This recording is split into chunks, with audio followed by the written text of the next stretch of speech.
अस्सलामुअलैकुम। Programme in fact में खुश आमदीद। अब्दुल मजीद साजिद के साथ मैं हूँ आमना ताहिर।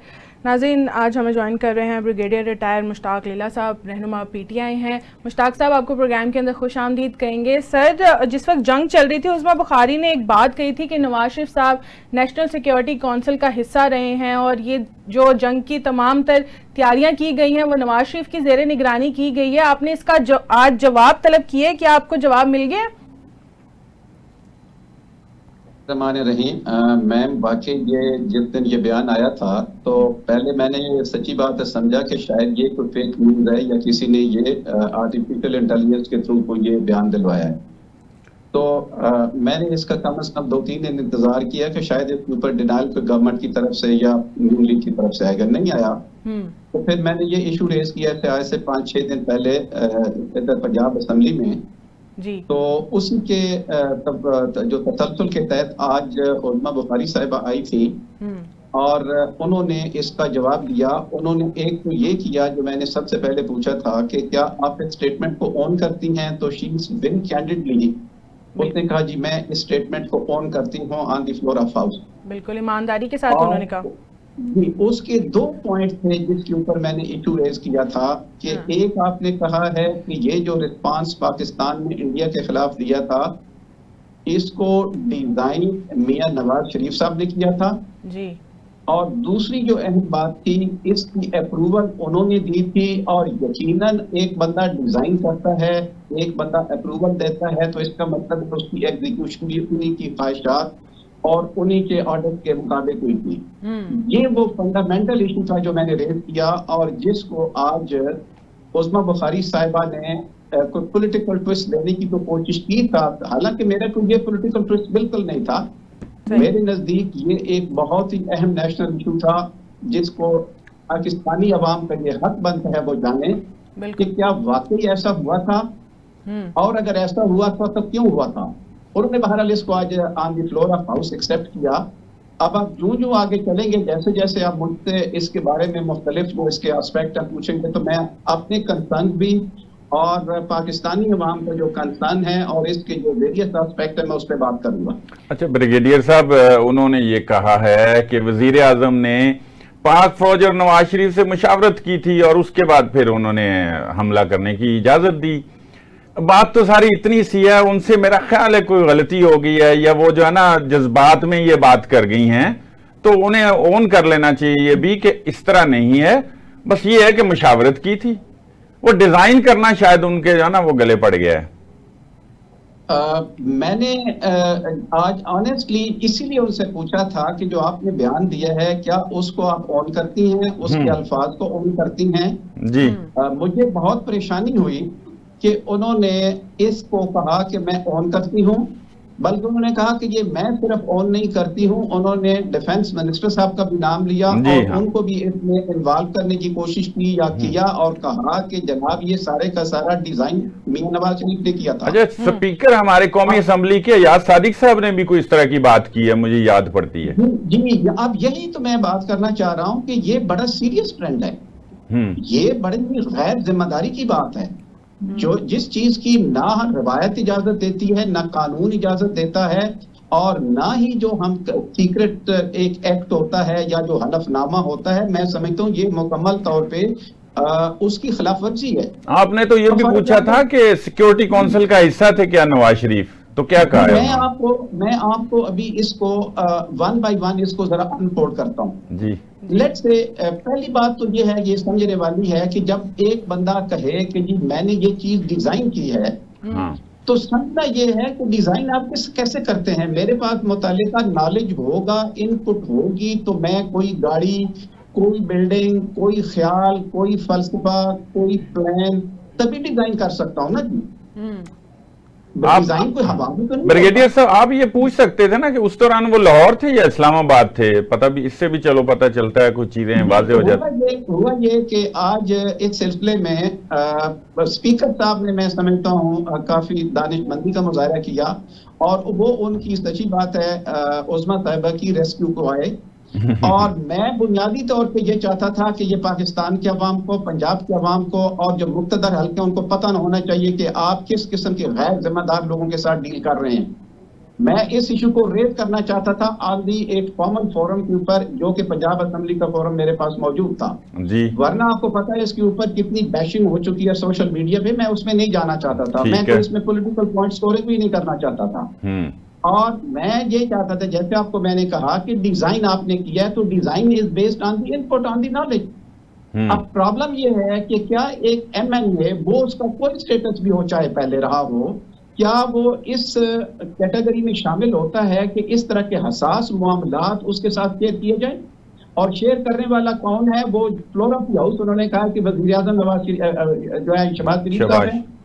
अब ये मेरे लिए बहुत ही, अगर ये प्रेसिडेंट सेट हो गया कि आप इस तरह की इंफॉर्मेशन जो है वो किसी प्रीटेक्स्ट पे भी हो, क्या मैं फॉर एग्जांपल मैं कल किसी गवर्नमेंट पोजीशन में हूँ, हमारे इमरान खान मेरा उनके साथ जो जज्बाती लगाव है, जो जमाती लगाव है, जो लीडरशिप का और वर्कर का लगाव, वो किसी से डगा जो नहीं है। अगर वो कल प्राइम मिनिस्टर नहीं होते तो क्या मैं किसी ऐसी जगह पे हूँ जहाँ पे मैंने हलफ दिया हुआ हो कि ये इंफॉर्मेशन मैं सिर्फ उसी वक्त करूंगा जब तक कि इसकी जरूरत कहीं ना हो, या जो बंदा रिसीव करने के काबिल ना हो या एलिजिबल ना हो, तो क्या मैं इमरान खान को कल कर दूं और मैं कहूं कि योजना बुखारी ने भी कहा था, शहबाज शरीफ ने कि ये किया है? हम ये बहुत ही गलत प्रेसिडेंट हमने जो है वो सेट कर रहे हैं। और we are providing a leverage for the leakage of information, classified information. ये बच्चों का खेल नहीं हो रहा था जो वो 6-7 दिन या जो 5-6-7 से चला है और 10 तक रहा है। ये मुल्कों की सलामती का मामला था। मेरा ये ख्याल है ब्रिगेडियर साहब, आपकी बातें बिल्कुल लॉजिकल हैं। मेरा ख्याल ये एक ट्रेंड चल रहा है कि नवाज शरीफ डिस्ट्रिक्ट अस्पताल, मरियम नवाज वो जो है कौन से अस्पताल हैं, और उस पे फोटो भी, अल्ट्रासाउंड पे भी, और एक ये बहुत सारे इदारों के नाम बनाना, ये गैर जरूरी सी जो अकीदत और मोहब्बत का जो इजहार हो रहा है पंजाब में, ये वाकई ये कुछ अवर हो रहा है। मैं इस वक्त बिल्कुल रिकॉर्ड पे कह रहा हूं, और हमें मशवरा देना चाहिए कि ये कोई ऐसी बात नहीं है कि आप आपके वो वालिद हैं, आप उनकी बेटी हैं, तो ये साबिक वज़ीर आज़म तो और भी बड़े रहे हैं, इमरान खान भी रहे हैं, ज़ाहिर बेनज़ीर भी रही हैं, और बहुत सारे लोग रहे हैं। तो ये तो एक बात दुरुस्त है। मेरा ये ख्याल है कि उस ट्रेंड की जो रॉ है ना, उसमें वो बह गई हैं कि ये चीज चूंकि पसंद की जाती है तो उन्होंने ये बयान दाग दिया है। क्या कहते हैं आप? ऐसे ही मुझे मेरी नजर में अब आप थोड़ा सा आगे जाएं जी। अब आपने लफ्ज दूसरा इस्तेमाल किया उन्होंने, जिसको उन्होंने फ्लोर ऑफ द हाउस पे एक्सेप्ट किया कि जी इसको मियां नवाज शरीफ ने अप्रूव किया। हाँ। अब आप ट्राई टू अंडरस्टैंड, थोड़ा सा अनफोल्ड करें इस सेंटेंस को या इस फिक्रे को या इस लफ्ज को अनफोल्ड करने की कोशिश करें, इसकी गुत्थियां सुलझाएं।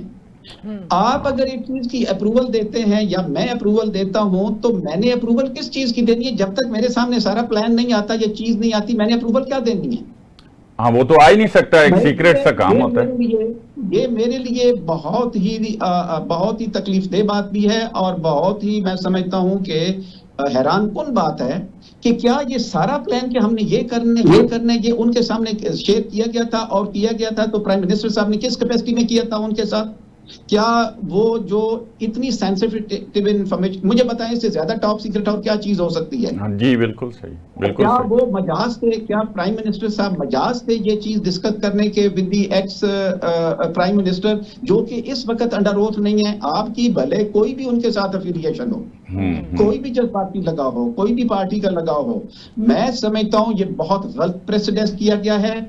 और ये फोटो लगाना, एक कैंसर हॉस्पिटल के ऊपर फोटो लगाना, या किसी सड़क के ऊपर फोटो लगाना, होटल के ऊपर लगाना, किसी मोटेल पे लगाना, किसी अंडरपास पे लगाना, उसमें और सर जो मुल्की नाजुक मामलात हैं उनको इक्वेट करना, मैं समझता हूँ इससे बड़ी गैर जिम्मेदारी की बात नहीं है। और मेरी आज रिक्वेस्ट है आपके इस फोरम के थ्रू कि जो मुक्तदर हल्के हैं, ये एक सीरियस इशू है, प्लीज इसकी सेंसिटिविटी को समझने की कोशिश करें।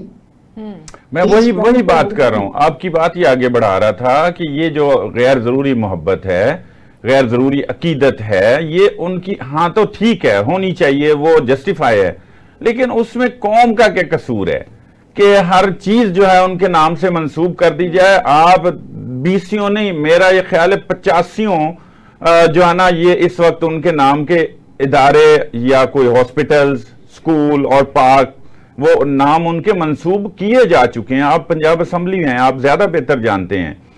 इस इशू को मैं समझता हूं आपकी तरफ से भी टेकअप होना चाहिए कि ये नहीं है को हमारे बड़े मशाहिर हैं, हमारे बुजुर्ग हैं बड़े बड़े, उनके नामों पे और वो ये अस्पताल और दीगर जगह जो है ना वो रखी जानी चाहिए, ये अपनी जगह।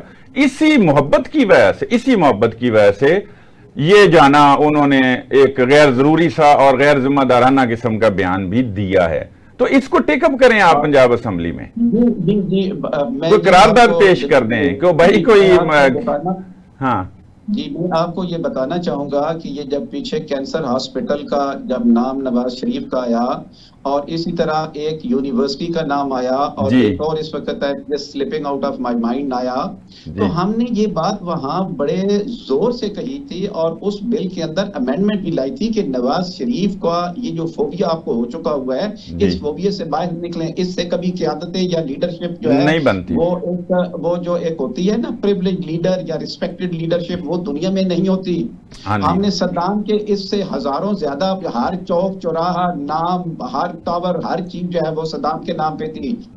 रशिया का जब पुराना जब अंपायर थी उसमें हर नाम चौक चौराहा उनके नाम के ऊपर था। लेकिन उसके बाद क्या हुआ है, आज उनका नामो निशान नहीं है। आप सिर्फ एक कौम का पैसा दया कर रहे हैं अपनी नश्व नुमा के लिए, आप अपनी नुमाइश के लिए। अब आप वाइस वर्सा ये भी बोल दें ताकि एक बात समझ आ जाए कि अगर इमरान खान के नाम पे इस तरह बनेंगे तो आप मजम्मत करेंगे या आप उसकी रोकथाम का बंदोबस्त करेंगे? जी मैं आपको बताऊं कि ये पिछले दिनों मैं आपको मिसाल दे देता हूं, सोशल मीडिया के ऊपर आया कि जो न्याज स्टेडियम है ये पेशावर वाला, वो कैबिनेट ने शायद प्रपोजल भी या अप्रूव किया केपी गवर्नमेंट ने कि इसको इमरान खान का नाम दें। जी कर दी। इमरान खान को पता चला, उसने कहा कि बिल्कुल सवाल ही नहीं पैदा होता मेरे नाम पे आप कोई चीज लिखेंगे। इस डिसीजन को रिवर्स कराया है। देखें, दिलों के अंदर मोहब्बत होती है, आपके कारनामों से होती है, आपके किरदार से होती है। ये सिर्फ तख्तियां लगाने से अगर कोई बनता होता तो ये जितनी शहनशाहियत इस दुनिया में कायम रही है आज तक वही कायम होते। अच्छा, उन्होंने एक और बात की है, वो आपके शायद पॉलिटिकल पॉइंट स्कोरिंग है। उन्होंने कहा ये तो ऑपरेशन के दूसरे दिन बाद जो है ना पीटीआई के लोग तो तनकीद करने लग गए और ये तो 9 मई का फॉल्स फ्लैग ऑपरेशन करने वाले हैं और ये है वो है, तो उसमें भी आपने कुछ जवाब दिया है? जी मुझे वो जवाब देने का मौका नहीं दिया, मैं बिल्कुल इसका जवाब देना चाहता था। इससे बड़ा कोई झूठ रुए जमीन पे नहीं हो सकता कि पीटीआई ने या हमारे लीडर इमरान खान ने किसी किस्म की इसमें कोई रिजर्वेशन की हो। और मैं ये बात बताना चाहता हूँ और मैं बड़े जज्बे के साथ और ये जोश के साथ और honestly with lot of emotion के साथ ये कहना चाहता हूँ, मुझे कोई माई का लाभ सर्टिफिकेट देने की कोशिश पीटीआई को ना करे कि हम बेवतन है या नहीं है। हमसे अगर हम इतने ही बेवतन है जितना कोई दावा कर सकता है और हमने इसका साबित किया है। हम आज तक अफवाज पाकिस्तान इस मुल्क के लिए हर जगह के ऊपर, इस हुकूमत से पहले भी जब अपोजिशन में थे उस वक्त भी इसी रवश पे चले हैं। आज भी इतने जुल्म ज्यादतियों के बावजूद जब पहली दफा इमरान खान से पूछा गया तो उसने कहा पहले पाकिस्तान, पहले अफवाज पाकिस्तान और उसके बाद कोई चीज और होगी। उन्होंने एक वहां से इंस्ट्रक्शन इशू की और पूरी पाकिस्तान तहरीक इंसाफ के एक कोने से लेकर मुल्क के दूसरे कोने के साथ उसने मुकम्मल तौर पे इस मुल्क के मफादात के लिए इस फौज के साथ सीसा फैलाई हुई दीवार की तरफ खड़े हुए और हम ये कभी भी नहीं बोलेंगे। अच्छा, अब मेरा आपकी बात, आपका पॉइंट ऑफ व्यू आ गया। आखिरी सवाल है, पाकिस्तान है, ये मेरी अफवाज है, बिल्कुल, और हम इस अफवाज पाकिस्तान की इस कामयाबी को सलूट पेश करते हैं, अप्रिशिएट करते हैं और खुदा का शुक्र बजा लाते हैं। और इंशाल्लाह अगर आइंदा भी इस मुल्क के ऊपर अफवाज पाकिस्तान के ऊपर कोई सख्त वक्त आया तो पीटीआई का तमाम वर्कर, इसके तमाम लीडरशिप इंशाल्लाह सीसा फैलाई हुई दीवार बन के मुल्की मफादात के लिए पाकिस्तान के साथ खड़े होंगे और अफवाज पाकिस्तान के साथ खड़े होंगे। अच्छा, एक बात तो उन्होंने ठीक की है, आखिरी सवाल है कि उन्होंने ये कहा कि देखिए वफाक में भी नून लीग की हुकूमत है, पंजाब में भी उनकी, और जो कुछ होता है वो नवाज शरीफ की मुशावरत या हुक्म के मुताबिक होता है। अच्छा, वाइस वर्सा इमरान खान भी कायद है ना जी पीटीआई के, और वो भी जो कहते हैं तो वैसे ही होता है। तो ये बात की तो उनको आप इतनी तो इजाजत देना कि वो ये तो कह सकती हैं। जी मैंने इसीलिए उनको ये स्पेस दी थी राइट फ्रॉम दी आउटसाइड कि शायद वो ये कह दी कि देखें जहां तक सियासी डोमेन थी या सियासी मामलात या गाइडलाइन है वो मियां शहबाज शरीफ साहब एक्स प्राइम मिनिस्टर जो उनके बड़े भाई भी हैं उनसे मुशावरत करते हैं। This would have been perfectly alright, ठीक है, कोई उसमें इतराज नहीं है।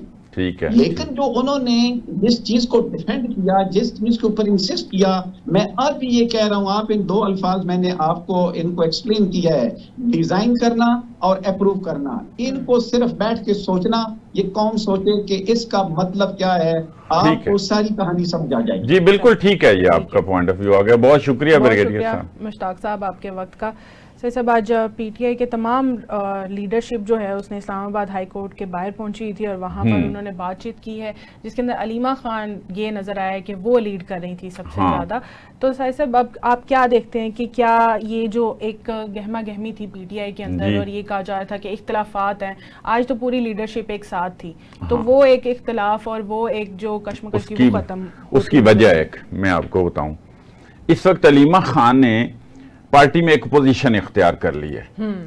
वो कोई उनका जो एक सेटअप है पॉलिटिकल और पार्टी का, उसका तो हिस्सा नहीं है, लेकिन उन्होंने अपनी स्पेस बना ली है। बिल्कुल, वो जो उन्होंने स्पेस बना ली है और रेगुलर वो इमरान खान से मिलती हैं, तो उनके लोग कुर्बत चाहते हैं कि उनसे भी बात हो जाए और वो पैगाम भी कहीं चला जाए कि जी फलां जो है वो बड़ा अच्छा काम कर रहा है। खान साहब ज़ाहिर गिरफ्तार हैं, बैठे हैं, उन तक कोई रिपोर्ट आती है तो वो को अगली बात करते हैं, वो अब बाहर तो है नहीं। तो इस वजह से अलीमा खान ने एक पोजीशन इख्तियार, अगर ये अलीमा खान ना होती यहाँ तो फिर ये आपको इस तरह का इत्तेफाक या पार्टी में जो आप समझ रहे ना मुत्हिद हो गई है, ये नजर ना आता।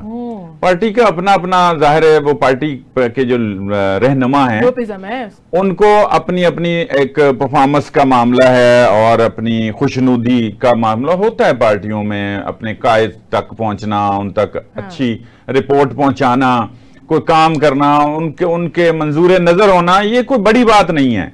मैं तनकीद नहीं कर रहा, ये हर पार्टी में है, तो फिर हम कोई यहाँ कोई जन्नत में तो है नहीं। तो पीटीआई को भी ये हक है, उनके रहनुमाओं को भी हक है। इस वजह से आप देखें कि बात भी वही कर रही थी जी, अलीमा खान ही ने गुफ्तगू की है, वही कर रही थी, सवालात भी वही उन्होंने सवालात किए हैं, उनके जवाब मैं भी आपसे लूंगी, लेकिन एक शॉर्ट ब्रेक के बाद। नाज़रीन हमारे साथ रहिए। वेलकम बैक नाज़रीन।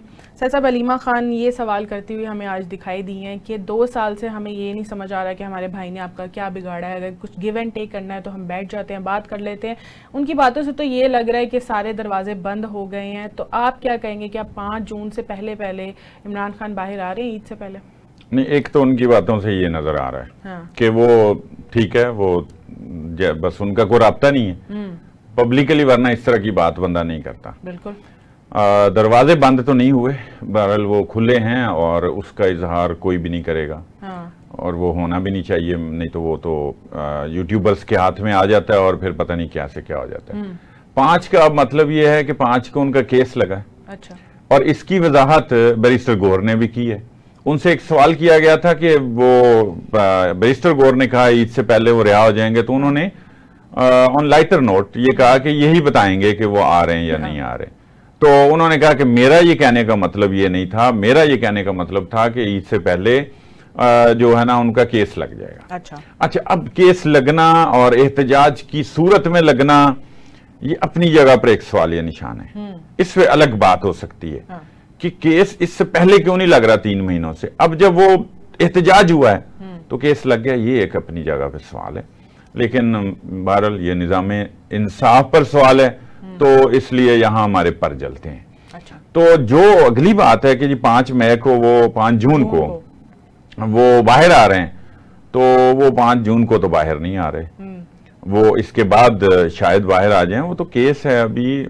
और इस वक्त तक की जो अलीमा खान की गुफ्तगू भी हुई, इसके अलावा भी जो अभी तक की बातें हैं, खुद इमरान खान ने जो बात की है, जो कल उन्होंने बड़े गुस्से में चीजें कही हैं कि अब ईद के बाद जो है ना वो पूरे मुल्क में प्रोटेस्ट होगा और इस्लामाबाद नहीं हम अब बुलाएंगे पहले की तरह, तो ये इस बात की गमाजी करती है ये बात कि वो नहीं आ रहे, कोई ऐसी बात नहीं हो रही, कोई जवाब नहीं आया उनको। और जो एहतजाज की तैयारियां की जा रही हैं साहब, क्या आप ये समझते हैं कि जो अवाम है या पीटीआई के जो फॉलोअर्स हैं वो इस बार निकलेंगे?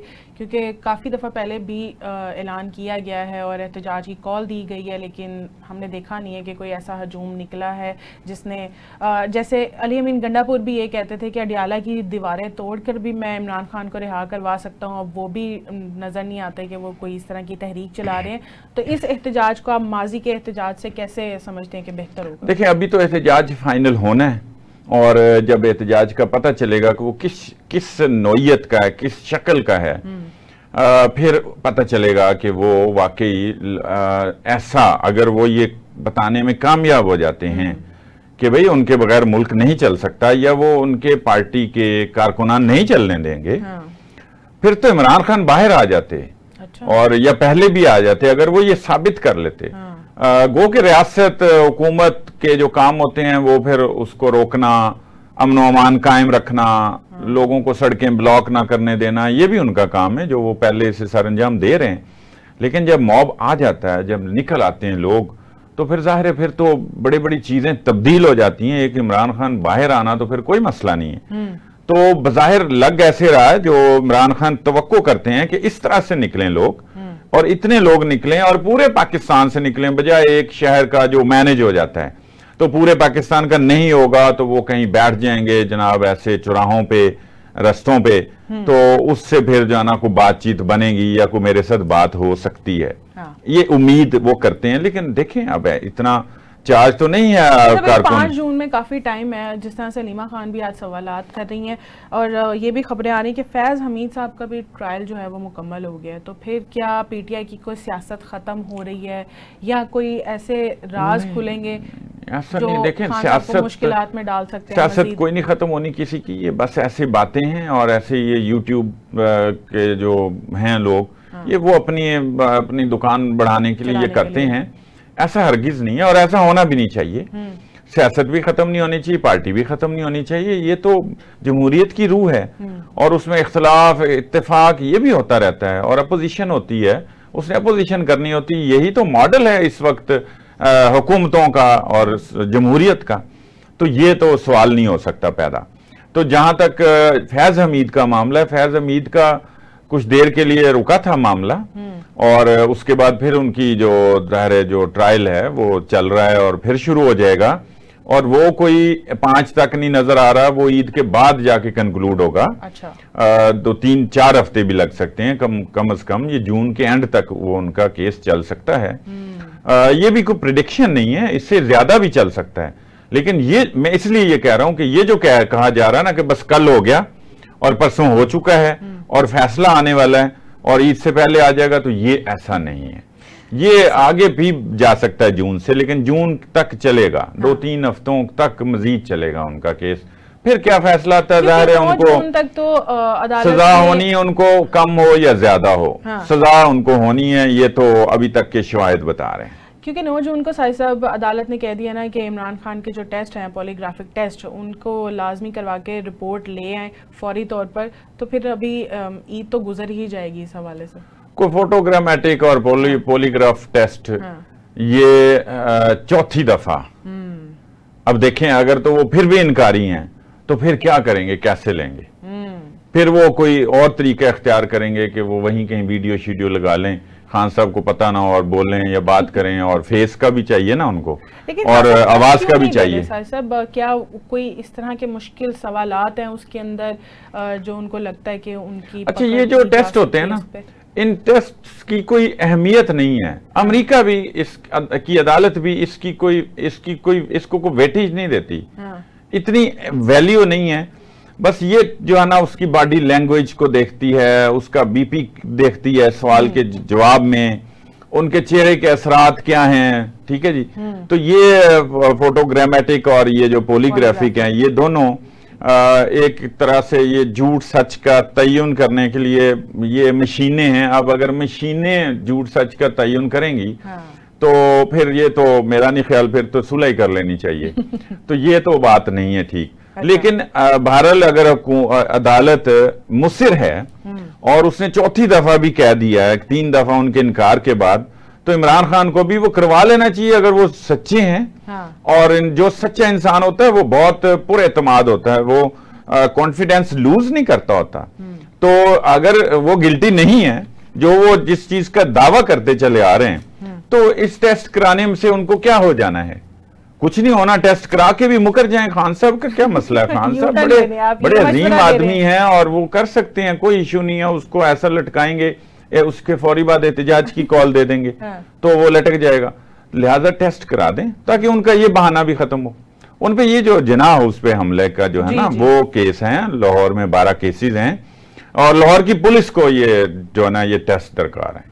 सर साहब, मोदी अब लग रहा है कि वो ना पागल हो गया, जिस तरह से वो पाकिस्तान के यूथ को टारगेट करने की कोशिश कर रहा है ना, कि रोटी या गोली, यानी कि आपने अगर रोटी खानी है तो आराम से रोटी खाएं, वरना मेरी गोली तो है ही। और अपने ही लोगों के आप देखें कि कौन दहशतगर्द है, उनके खिलाफ आप खड़े हो जाएं। अब पाकिस्तान के यूथ की तरफ वो आ रहा है, यानी कि वो जंग ही चाहता है।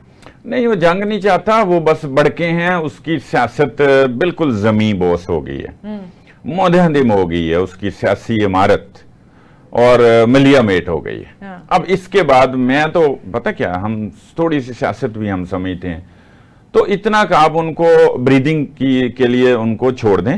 हाँ। अपने मुल्क के अंदर वहां के वो अपनी फ्रस्ट्रेशन निकालें और इतना को उनको मार्जिन दें कि वो वहां की आवाम को बेवकूफ बनाना चाहता है। और अगर बेवकूफ आवाम बनना चाहती है तो ये हमारा कंसर्न नहीं है। अगर उसका मीडिया ये अवाम को बेवकूफ बनाए चले जा रहा है और वो बर्दाश्त कर रहे हैं, पूरी दुनिया के अंदर ये उनकी जितनी वीडियोस थी, जितनी उनके दावे थे मीडिया के, वो दुनिया भर के मीडिया ने उनको जो है ना फैक्ट चेक के जरिए, ये जो राइटर्स जिसको बोलते हैं, राउटर्स, ये बहुत बड़ी एजेंसी है, बड़ी क्रेडिबल, उन्होंने ये साबित कर दिया है कि झूठ है। और ये जितना मीडिया पे चला है जंग के दौरान भी, इस दौरान तो कोई मीडिया देखा गया है। हाँ। उससे पहले कौन देखता है? वो जो चबड़ चबड़ करते हैं वहां पे, वो अजीबो गरीब नाम है, नाम लेके भी मैं समझता हूँ उनकी अहमियत बेहतर करने की जरूरत नहीं है। उन्होंने अपने ही जो फौजी अफसरान है, उन्होंने ही वो फुटेज जो है वो वायरल की है, राफेल की, और उन्होंने ही फुटेज, हाँ, ये बड़ी दिलचस्प सूरत सामने आई है। ये इसका इजहार किया है ताकशाक प्रोग्राम में बशीर चौधरी ने, और मैंने भी सुना तो मैं बड़ा हंसा था कि किसी ने, हमारे किसी वारियर ने अच्छा जो है ना वार किया है, और उसको जो है ना 50,000 भारतीय रुपए जो हैं, वो कोई 1.5-2 करोड़ लाख बनते हैं हमारे, 1.25-2 लाख बनते होंगे, तो वो उसने भी फौरन भेज दिया। उसने भाव तो भी नहीं किया कि यार थोड़े कम कर लो 2 कर लो, ठीक है ना, बंदा करता है ना दुकानदार से जैसे, तो फौरी भेज दिया और उसने भी भिजवा दी। और फिर वो हमने क्या लें यहाँ फिर वो शो की दिखाई, तो ये आज जा रहे 5th जनरेशन वार है। तो वार से पहले भी हमने वो जीती, वार के दौरान भी जीती और वार के बाद भी जीत ली। और वो मेरा ख्याल है कि वो उसको ज़ेर अताब होना चाहिए, इंडिया को देख लेना चाहिए कि उनका कौन सा अहलकार था जो वहां था जिसने फुटेज बनाई, और फिर वो आ गई। तो वो आजकल तो कोई मसला नहीं, व्हाट्सएप पे आई होगी, बदनामी का तो बना, तो उसके खिलाफ कार्रवाई हुई होगी। लेकिन पाकिस्तान के लिए चूंकि अल्लाह ने मदद बड़ी की है, तो ये भी एक मैं समझता हूँ मदद ही है कि यहाँ बैठा किसी ने बाहर के नंबर से कॉल की, तो वो जनाब उसने बात की, उसने कहा मुफ्त तो नहीं दूंगा, तो वो जनाब उसको मिल गई और वो चल रही। ये भी जीत है, ये मदद है अल्लाह की। ये मदद है, सारी चीजें, यानी इंडिया इतना बड़ा मुल्क होके भी मदद की है। उसको किसने सपोर्ट किया था साहिब साहब की ये तमाम तर कार्रवाई करने के लिए, पहलगाम के वाकया शुरू करने से लेकर ये जंग और यहाँ पर जितने भी उसने हमले किए, इसमें किसने उसको सपोर्ट किया? अच्छा, उसका कोई किसी ने उसको सपोर्ट नहीं किया।